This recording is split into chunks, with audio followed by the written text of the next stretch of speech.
Hi, my name is Ashraf Ismail, Game Director of Assassin's Creed 4 Black Flag, and I'm very proud to be showing off the Caribbean open world. Here, we're going to start with Edward. After completing a few missions, he's met up with the assassins, but he's not yet bought into the creed, so he still has this selfish need for fame and fortune. Edward is one of the most unique characters we've created for the Assassin's Creed universe. He is a man who is still trying to figure out who he is in life and what he wants to get out of it. At this point in the story, he still wants that fame, so one way to get it is to complete these assassination contracts. This is a way to make money and to gain a bit of notoriety. So here we go. We have 2 targets to take out, 2 Templar brothers. So we're going to accept the contract, and the world map is going to show us where this contract takes place. So we see here that the contract is actually very close to us. It starts in the village we're in, but as we zoom out, we want to show you the world that we have. Many locations, over 50 locations, centered by Cuba, the Bahamas, and Florida up north. This is a massive world. There's a lot to find and do in this Caribbean Sea. But now we'll get back to the Fisherman Village and go after our targets. The Fisherman Village, it's one type of location in this world. It's really here as a convenience to the player. This is where you can start missions, where you can shop to upgrade Edward and the Jackdaw itself. It's really about the mood and the ambiance of the Caribbean Sea. In the distance, we have a tavern that we're approaching. Taverns are places where you can hire crew, play mini games, drink if you wish. But for now, we're going to focus on the targets and take them out.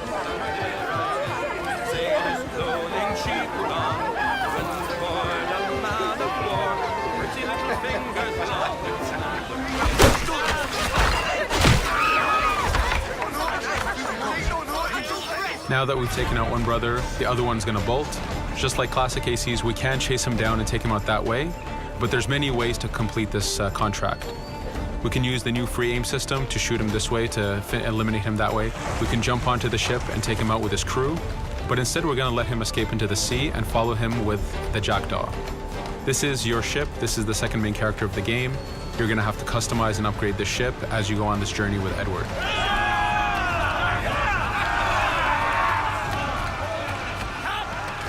We've seamlessly gone from a ground chase right into a naval chase. We could destroy the ship and complete the contract that way, but instead, using the spyglass, we can see that he's carrying a lot of rum. Rum is important in the economy system. It's one way of making a lot of money if you sell it properly. So instead of destroying the ship, we're going to plunder that ship. Fire! Here you can see the upgrades that we've made into the naval combat. Using the front cannons, you can shoot chain shots to slow down the ship. Using the new round shot mechanic of trajectory aiming, you can aim for the hull and do a lot of damage this way. This specific enemy is what we call a frigate. Frigates are the type of ships that you need to destroy as fast as you can, because the longer the fight lasts, the more damage they're capable of doing. We have other enemy types like the Charger or the Man of War. The Man of War is a massive ship capable of carrying over 100 cannons. These are ships that you really need to upgrade to be able to face. But now that this frigate has been demasted, we can start the boarding. Boarding, it's very important. You are a pirate. This is how you gain cargo. This is how you take on ships. So here we can start the boarding from any orientation or angle we wish. The distance even matters. If you get too close, the 2 crews will just jump right into each other. If you start a bit further, you can jump in the water and go in for a sneak stealth attack. We have 2 objectives to accomplish for this boarding. We can take out the captain, and we need to take out some of his crew. So using the swivel gun, we will efficiently take out a lot of the crew. And now we'll go for the captain using Edward's navigation abilities. Here, again, using the new free aim system, we have a dangerous enemy on the other side taking out our crew. We can easily take him out with a headshot. So what we see here is that 2 ships have come together to create this 3D environment where, using your assassin abilities to navigate, to be stealthy, you can take the advantage and get the kill by surprise. Now that we've taken out the captain, we still need to take out a few of the crew members to complete this boarding. Now that we've plundered the ship, we're going to gain that rum that we saw earlier, but we're also going to gain ammo and crew members and some gold. With every boarding, there's 3 options that you can do with that ship. You can gain crew members, you can send the ship to your fleet if you wish, or you can salvage a ship to repair the Jackdaw if you took too much damage in the fight. In this case, since we did well, we're going to send the ship to our fleet. Now that we're back in the Caribbean Sea, we needed to make sure that every minute something is being advertised to the player, something new for the player to do.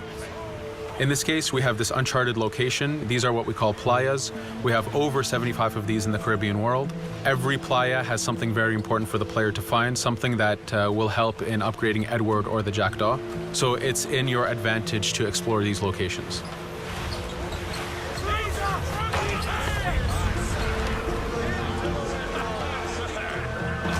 Again, for us, seamlessness is very important.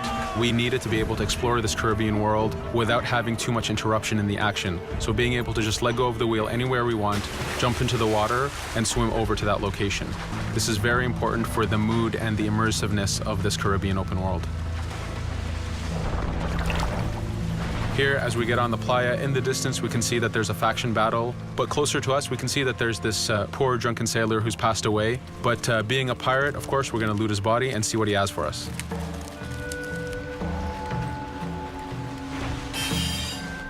So we found a treasure map.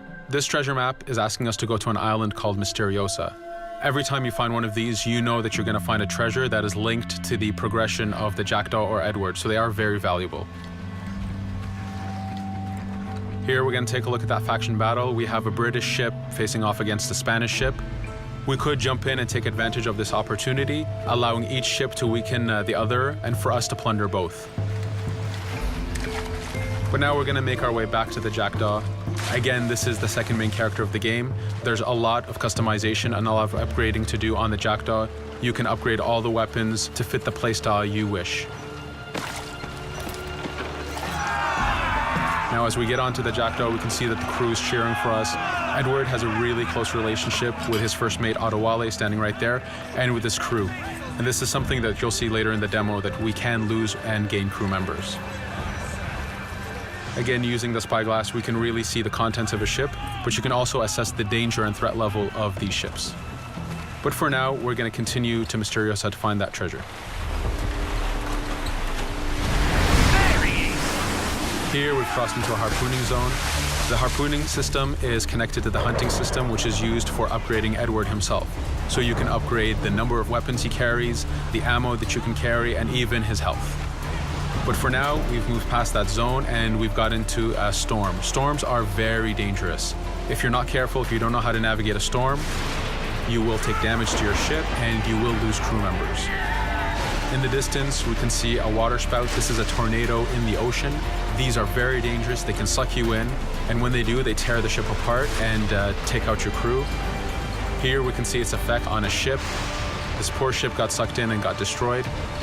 Storms are very dangerous, but we wanted the player to take advantage of this.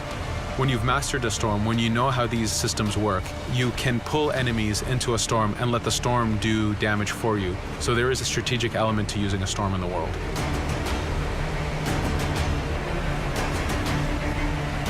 Here we can see that the storm is dying down a bit, but there's still this torrential downpour. It was very important for us to get the real mood of and the atmosphere of the Caribbean in the weather cycles and in the daytime cycles.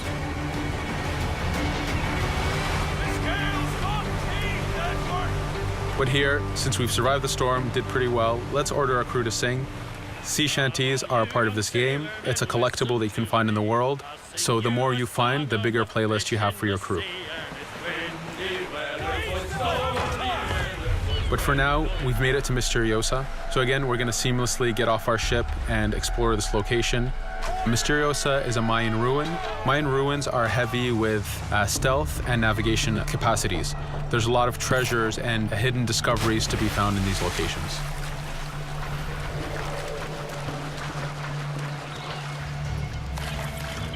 If we recall the treasure map, the treasure is hidden behind a temple. So just by quickly looking around, we can see that temple looks about right. So that's our objective. We'll head there. As we go this way, we can see there's a lot of guards on the beach. We could go in and fight them if we wish to, but to show off that this is a mini open world, we're going to try to find a different route to get to our objective. Here, we've seen a guard. We don't want to alert him, and we don't want to alert the guards on the beach, so we're going to use our stealth ability to take him out silently.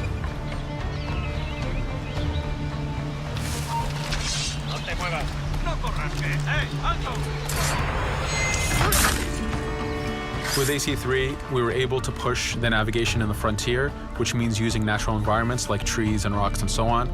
Mayan ruins are the perfect place where we mix man-made structures and these natural environments.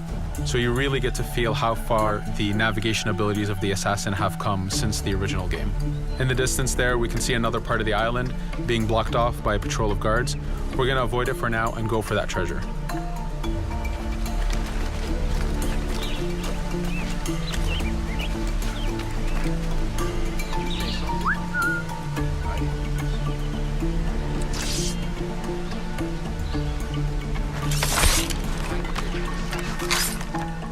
It's important for us to be able to give the players new tools, specifically for stealth. In this case, we have the blowpipe.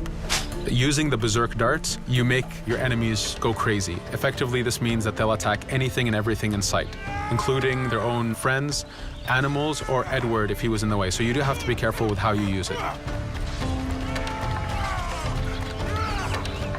But now that we've caused a distraction, if we happen to fall down there, at least there's already a bit of damage done for us.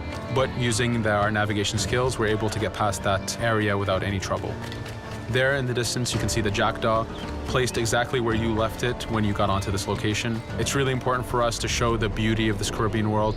The Caribbean has some amazing vistas, and we pushed ourselves to replicate this in the game.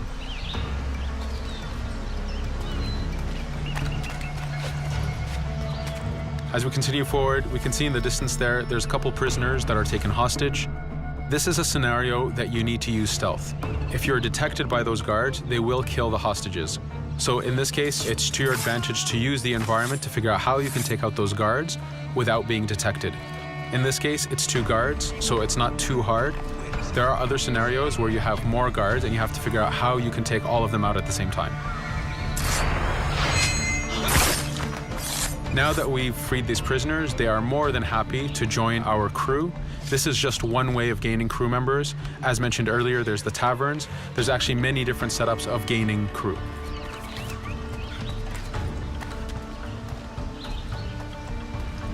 Here, we're going to go back to the treasure map. We can see that the treasure is actually behind the temple near a fountain. So if we just look around, we can see that it's around here.